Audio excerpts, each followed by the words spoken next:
Hi friends, welcome to Saritha's vlog. எல்லோரும் எப்படி இருக்கீங்க? நல்லா இருக்கீங்களா? தமிழ் சரஸ்வதியில் வந்து பார்த்தீங்கன்னா இன்றைக்கி என்ன நடந்துச்சுனாக்கா, இன்றைக்கி என்னங்க நடந்துச்சு? கதையில் ஒன்றுமே கிடையாது. இன்றைக்கி அதே தான். நம்ம இவர் தண்டசோறு மாமாவும் விளங்காமல் போன அர்ஜுனும் பசி மயக்கத்தில் இருக்காங்க. வந்து தமிழும் நமச்சியும் தான் டார்ச்சர் பண்ணுறாங்கங்கிறது அர்ஜுனுக்கு நல்லாவே தெரியுது. அதுக்கப்புறம் வந்து சாப்பாடு கேட்குறாங்க, ரொம்ப பசிக்குது அப்படின்னு சொல்லிட்டு. உடனே என்ன பண்ணுறாரு நம்ம தமிழ் தான் கன்ஃபார்ம் பண்ணிக்கிறதுக்கு அவராகவே வந்துட்டு என்ன பண்ணுறாரு, இந்த சரஸ்வதி ஜெயிலில் கொடுத்தாங்கல்ல காரம் கலந்து சாப்பாடு, இவர் கொடுக்க வச்சார்ல அர்ஜுனு, அதே போல் சாப்பாடு 2 பிளேட்டில் வச்சு தள்ளி விட்றாங்க சாப்பிட சொல்லி.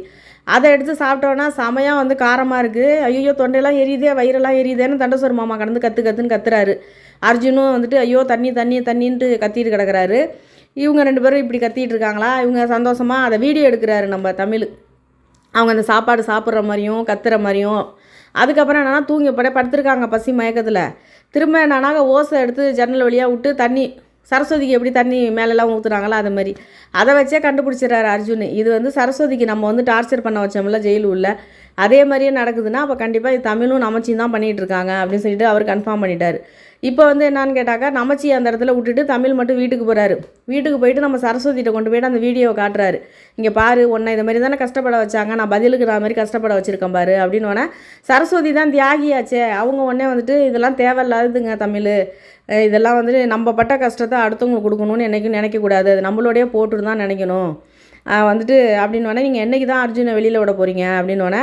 உன்னோட பெருந்தன்மை எனக்கெல்லாம் வராது, அது உன்னோட நல்ல குணம், உன்னை எந்த அளவுக்கு கஷ்டப்படுத்தினான், வயிற்றில் உள்ள குழந்தை வரைக்கும் கஷ்டப்படுத்தியிருக்கான், அவனை சும்மா விட மாட்டான், இன்னும் இருக்குது அவனுக்கு டார்ச்சரு, இதெல்லாம் கம்மி தான் அவனுக்கு, அவன் பண்ணதுக்கு பதிலடி கொடுக்காம நான் விட மாட்டேன் அப்படின்னா. ராகினி கஷ்டப்பட்டுட்டு இருக்காங்க, அத்தை இங்கே சாப்பிடாமல் இருக்காங்க, ராகினி கஷ்டப்பட்டு அழுதுட்டுருக்காங்க, உங்களுக்கு அதெல்லாம் உங்களுக்கு தோணலையா? அவனை போய் டார்ச்சர் பண்ணிகிட்டு இருக்கிறதுனால என்ன லாபம்னு. எனக்கு ஒன்றும் கிடையாது, ராகினி வந்து கஷ்டப்படக்கூடாது கடைசி வரைக்கும் அப்படிங்கிறதுக்காக வேண்டி தான் நான் பண்ணிகிட்டு இருக்கேன் அப்படின்னு தமிழ் சொல்கிறாரு.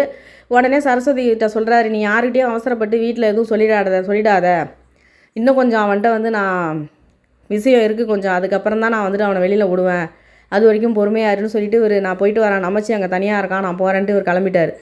இந்த பக்கம் என்னென்னா நமச்சி வந்து வெளியில் உட்காந்து கேம் விளாண்டுக்கிட்டு இருக்காரு செல்லில். உள்ளே இவங்க 2 பேரும் பேசிக்கிட்டு இருக்காங்க, அர்ஜுனும் தண்டசோறு மாமாவும். இதெல்லாம் பார்க்கும்போது நம்ம நமச்சியும் தமிழும் தான் இது மாதிரி பண்ணிகிட்டு இருக்காங்க, நம்ம இப்படியே இருந்தோம்னாக்க தப்பிக்க முடியாது அப்படின்னு சொல்லிட்டு போயிட்டு மேலெல்லாம் அடித்தது வந்து எங்களுக்கு காயமாக இருக்குது, மருந்து கொடுன்னு சொல்லிட்டு தண்டசோறு மாமா கேட்குறாரு. நான் மருந்து வேணுமா இரு அப்படின்னு சொல்லிட்டு எறும்பு மருந்து எடுத்து மூஞ்சில் தூக்கிடுறாரு ஜன்னல் வழியாக. அதுக்கப்புறம் மறுபடியும் என்னன்னாக்கா, கத்தாமல் ஒழுங்காக இருக்கிற வழியை பாருங்கள், சும்மா கத்திக்கிட்டு இருந்தீங்கன்னா அவ்வளோதான் மிரட்டுறாரு நமச்சி. அதுக்கப்புறம் என்னென்னா, நமச்சி நீ தான் எனக்கு தெரியும், வெளியில் வந்து இருக்குது உனக்கு, மரியாதையாக திறந்து விடுங்க எங்களை அப்படின்னு சொல்லி அர்ஜுன் சொல்கிறாரு. ஆனால் இவர் பதில் பேசலை, அப்படியே இருக்கார்.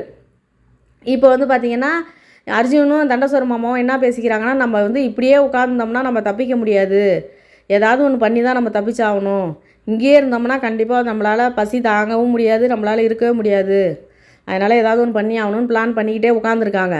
வெளியில் ஆட்டோ இந்த மாதிரி பைக்கு போகிற சவுண்டு இதெல்லாம் கேட்டுக்கிட்டு இருக்கணுன்னா நிறைய இது சவுண்டு கேட்குது பாருங்கள் மாமா, வெளியில் நிறைய பேர் நடமாடுற மாதிரி சவுண்டு கேட்குது, நம்ம கத்தலாம் வாங்க, யாராவது ஒருத்தராவது வந்து காப்பாற்றுவாங்க அப்படின்னு சொல்லிட்டு வந்து கதவுக்கிட்ட வந்து நின்று காப்பாற்றுங்க ஹெல்ப்புன்னு கடந்து கத்துறாங்க இவங்க 2 பேரும்.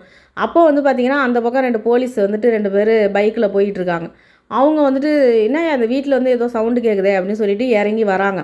நமச்சி பார்த்துறாரு, ஐயோ போலீஸ் வேறு வராங்களே, தமிழ் வேறு இன்னும் வரலையே, என்ன பண்ணுறதுன்னு தெரிலையேன்னு முழிச்சிக்கிட்டு இருக்காரு நமச்சி. அந்த நேரம் இவங்க வந்து போலீஸ் வந்து கரெக்டாக அந்த கேட்டை திறக்க போகிறதுக்கும் நம்ம தமிழ் வரத்துக்கும் கரெக்டாக இருக்குது. தமிழ் வந்தோன்னா சார் என்ன சார் அப்படின்னோடனே, நீ யாருப்பா அப்படின்னோன்னா, நான் இந்த வீடு என்னோட தான் அப்படிங்கிறாரு தமிழ். ஓ அப்படியா, என்ன சவுண்டு ஏதோ கேட்குது, என்னென்னா உள்ளே வேலை பார்த்துட்ருக்காங்க சார் அப்படின்னா. வேலை பார்த்துட்ருக்காங்களா, வேறு மாதிரி சவுண்டு கேட்டுச்சேனே, இல்லை சார் உள்ளே வேலை தான் நடந்துகிட்ருக்கு, ஏன்னா ஆளுங்கள்லாம் எங்கே காணுமே ஒருத்தர், இல்லைன்னா எல்லாம் வெளிப்பக்கம் நின்று வேலை பார்க்குறாங்க சார், கொல்லப்பக்கம் அங்கே வேலை நடந்துகிட்ருக்கு அப்படின்னா. என்ன இவர் ஒன்றே என்ன பண்ணுறாரு, அந்த சமயம் இவங்க கத்தலை, டயர்டாகி உட்காந்துடுறாங்க பேசிகிட்டு இருக்கப்ப. அதுக்கப்புறம் தட்டை போட்டு உடைக்கிறாரு நம்ம அர்ஜுன். ஏதோ என்னென்னா போட்டு உடைக்கிற மாதிரி சவுண்டு கேட்குது அப்படின்னா. இல்லை சார், பழசு பட்டெல்லாம் தூக்கி வெளியில் போடுறாங்க சார், அதான் சவுண்டு, வாங்க சார் நீங்கள் டவுட்டாக இருந்தால் வந்து உள்ளே வந்து பாருங்கள் வாங்க, என்ன ஒன்று கர்ச்சீஃப் எடுத்து முகத்தில் கட்டிங்க, ஏன்னா வந்து நிறையா அங்கே வந்து தூசி பறந்துட்டுருக்கு பார்த்துக்கோங்கன்னா. ஐயோ எனக்கே டஸ்ட் அலர்ஜி இருக்குது, நான் வரலப்பா அப்படிங்கிறாரு அவர். சரி பார்த்து பப்ளிக்கு எதுவும் வந்துட்டு டிஸ்டர்ப் இல்லாமல் வேலையை பாருங்கள் அப்படின்னு சொல்லிட்டு இவங்க 2 பேரும் அந்தாண்ட போலீஸ் 2 பேரும் அந்தாண்ட நவுறாங்க. அர்ஜுன் வந்துட்டு யாரோ பேசுகிற மாதிரி சவுண்டு கேட்குது, ஏதோ சவுண்டு கத்துங்கன்னு சொல்லிவிட்டு இங்கே வந்து கத்துறாங்க. ஆனால் வந்து அதுக்குள்ளே என்னன்னாக்கா அவங்க 2 பேரும் அந்தாரம் நவுந்துடுறாங்க. இப்போ இதோட இருக்குது. இது என்னங்க இருக்குது இந்த கதையில்? என்னது இருக்கா? தமிழ் பண்ணுறதுல ஏதாவது நியாயம் இருக்கா? அதாவது நான் திரும்ப அதே தாங்க. எத்தனை வாட்டி தான் அர்ஜுனை என்ன ரேஞ்சுக்கு அவங்க கொடுமைப்படுத்தினாலும் அர்ஜுன் வந்து ஒத்துக்க மாட்டார். ராகினிக்கிட்ட பேச்சை மாற்றி தான் பேசுவார். அது நல்லாவே தெரிஞ்ச விஷயம். நல்லாவே தெரிஞ்ச விஷயம். இந்த விஷயம் இது தேவையில்லாமல் தமிழ் வந்து இப்போ பண்ணுறது ரொம்ப எனக்கு என்னமோ தப்பாக தான் தோணுது. இது அதாவது ஒருத்தவங்க திருந்துவாங்க அப்படின்னா நம்ம இது மாதிரிலாம் வச்சு டார்ச்சர் பண்ணி திருந்த வைக்கலாம். ஒன்றுமே கிடையாது. அது எப்படியா வேணால் வேதாளம் திரும்ப முருங்கை மரம் ஏறுமா, அது மாதிரி கதையாக நம்ம அர்ஜுனோட கதை அப்படி தான். அதனால் வந்து தமிழ் பண்ணுறது தப்பான விஷயம். ஒரு லிமிட்டை தாண்டி இது இவராகவே இப்போ வலையில் மாட்டிக்கிட்ட மாதிரி மாட்டிக்க போகிறாரு தமிழ். ஏன்னா இந்த அளவுக்கு போலீஸு கதவுக்கிட்ட கேட்டுக்கிட்ட வந்தவங்களுக்கு இன்னும் கொஞ்சம் நேரம் அங்கேருந்து இவங்க கத்துறாங்கன்னு வைங்க, அதுலேயும் நைட்டு டயத்தில் கத்துனாக்கா நல்லாவே கேட்கும். அப்போ யாரும் வந்து வரமாட்டாங்களா? அதாவது அர்ஜுன் வந்து பிளான் போட்டார். தமிழ் தான் வந்து கடத்தின மாதிரி அவர் பிளான் போட்டு அவராகவே வீடை பிடிச்சி உட்காந்துருந்தார். அந்த வலையில் வலியக்க போய் மாட்டியிருக்கிறது இப்போ தமிழ். ஆமாம், வலியக்க இப்போ மாட்டிக்கிட்டார். இப்போ வெளியில் அர்ஜுன் வந்தாக்கா கண்டிப்பாக இவர் தான் கடத்தி வச்சார்னு சொல்லுவார். இப்போ வந்துட்டு ஸ்டார்டிங்கில் அவராகவே போய் உட்காந்தது மறைஞ்சிரும். இப்போ கடைசியாக இவர் கடத்தி வச்சுருந்தது தானே இப்போ சொல்லுவாங்க. ஏற்கனவே அந்த குடும்பத்தில் நம்ம தமிழை எப்படி பேசுவாங்க, அவங்க அம்மா அவங்க அக்காலாம், ராகினியே எப்படி பேசுவாங்க. இப்போ வரைக்கும் ராகினி நம்பலை தமிழை. இந்த கட்டி போட்டிருக்காங்கங்கிறது இப்போ கடத்தி வச்சுருக்கிறது தெரிஞ்சிச்சுன்னா எப்படி நம்புவாங்க? இப்போ இதே போலீஸ்காரங்களுக்கு இந்த விஷயம் தெரியாது. இன்ஸ்பெக்டர் கூப்பிட்டு மரியாதையாக கேட்டார். பர்சனலாக கேட்குற தமிழ், நீங்கள் கடத்தி வச்சுருக்கீங்களா அப்படின்னு கேட்டார். அவர் நல்ல மனுஷன், நல்லபடியாக கேட்டார். அப்போயே வந்து இவர் ஒத்துருக்கணும். இப்போ வந்துட்டு அவராகவே கண்டுபிடிச்சாக்கா அப்போ தமிழ் மேலே உள்ள நம்பிக்கையும் போயிடும். ஏற்கனவே ஒரு வாட்டி கடத்தி வச்சுருந்தார்.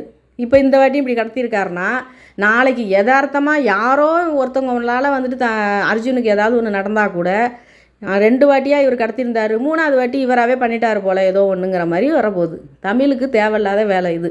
நீங்கள் என்ன நினைக்கிறீங்க? இது தமிழுக்கு தேவையில்லாத வேலையா, இல்லை அர்ஜுன் அப்படி தான் வச்சு செய்யணுமா அப்படின்னு எனக்கு கமெண்ட் பண்ணுங்கள். உண்மையிலே தமிழுக்கு தேவையில்லாத வேலை.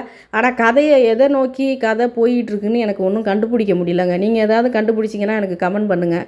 இந்த கதை எப்படி போய் முடிப்பாங்க? இது கதை வந்துட்டு இடையில மேகனா கதையை கொண்டாந்தாங்க.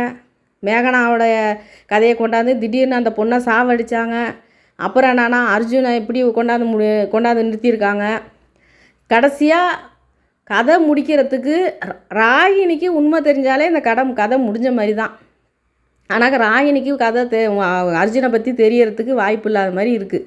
இப்போ தமிழ் பண்ணுற ஒவ்வொன்றும் தமிழை தான் கெட்டவராக காட்டுதே தவிர அர்ஜுனை நல்லவர் மாதிரிலாம் ராகினிக்கு காட்டிகிட்டு இருக்காங்க. இது எங்கே கொண்டு போய் முடிப்பாங்கன்னு எனக்கே ஒன்றுமே புரியல. பார்க்கலாம். இப்போ கண்டிப்பாக தமிழ் தான் இப்போ சரஸ்வதி சும்மா இருக்க மாட்டாங்க. சரஸ்வதியோட வாயை வந்து தச்சு வச்சா கூட அதை வந்துட்டு அவங்க முணுன்னு ஏதாவது சொல்லிகிட்டு இருப்பாங்க. இப்போ கண்டிப்பாக வந்து தமிழை வந்துட்டு என்ன பண்ணுவாங்க, அவங்க போட்டு கொடுத்துருவாங்க. பாருங்கள், அதுதான் நடக்கும். ஏன்னா சரஸ்வதி தான் நீதி, நேர்மை, கடமை, கண்ணியம், கட்டுப்பாடு எல்லாமே நம்ம சரஸ்வதிக்கிட்டேருந்து வந்தது தானே.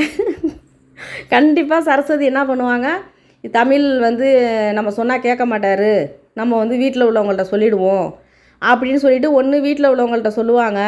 அப்படி இல்லாட்டி போனாக்கா நேராகவே இன்ஸ்பெக்டரை கூப்பிட்டுக்கிட்டு இவங்க போவாங்க. பாருங்கள், அதை தான் பண்ணுவாங்க. அவங்க வீர மங்கையாச்சே நம்ம சரஸ்வதி. தப்பு பண்ணவங்க புருஷனாக இருந்தாலும் சரி, அண்ணனாக இருந்தாலும் சரி, தம்பியாக இருந்தாலும் சரி, கூட அப்பாவாக இருந்தாலும் சரி விட மாட்டாங்க சரஸ்வதி. ஆனால் அவங்க வந்துட்டு எவ்வளோ யார் என்ன கஷ்டம் கொடுத்தாலும் தாங்கிக்குவாங்க. ஏன்னா காப்பாற்றுறதுக்கு தமிழ் இருக்கார்ல. இன்றைக்கி இதுதாங்க நடந்துச்சு. இப்போ என்னன்னாக்கா தமிழும் நமச்சியும் இப்போ குழப்பத்திலே இருக்காங்க. ஏன்னா போலீஸ் வந்து கேட்டு வரைக்கும் வந்துட்டாங்க. இவனுங்க வேற கத்த ஆரம்பிச்சிட்டானுங்க. இதுக்கப்புறம் கம்முன்னு இருந்தாக்கா நம்ம மாட்டிக்குவோம், என்ன பண்ணுறதுன்னு தெரியல. ஏன்னா தமிழ் வந்து இருடா இவங்களுக்கு இன்னொரு ட்ரீட்மெண்ட் இருக்குது, அதை கொடுக்கணும், கத்த ஆரம்பிச்சிட்டானுங்க அப்படின்ட்டு உள்ளே போகிறாரு. தமிழ் வீட்டுக்கிட்ட போகிறாரு.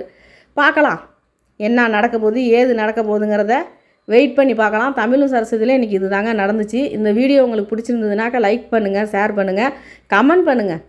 இந்த கதை எதை நோக்கி போய்கிட்டு இருக்குன்னு எனக்கு கொஞ்சம் கதை நீங்கள் சொன்னீங்கன்னா நல்லாயிருக்கும். தமிழ் பண்ணுறது நியாயம் இல்லையா, அதை மட்டும் நீங்கள் சொல்லுங்கள். நன்றிங்க.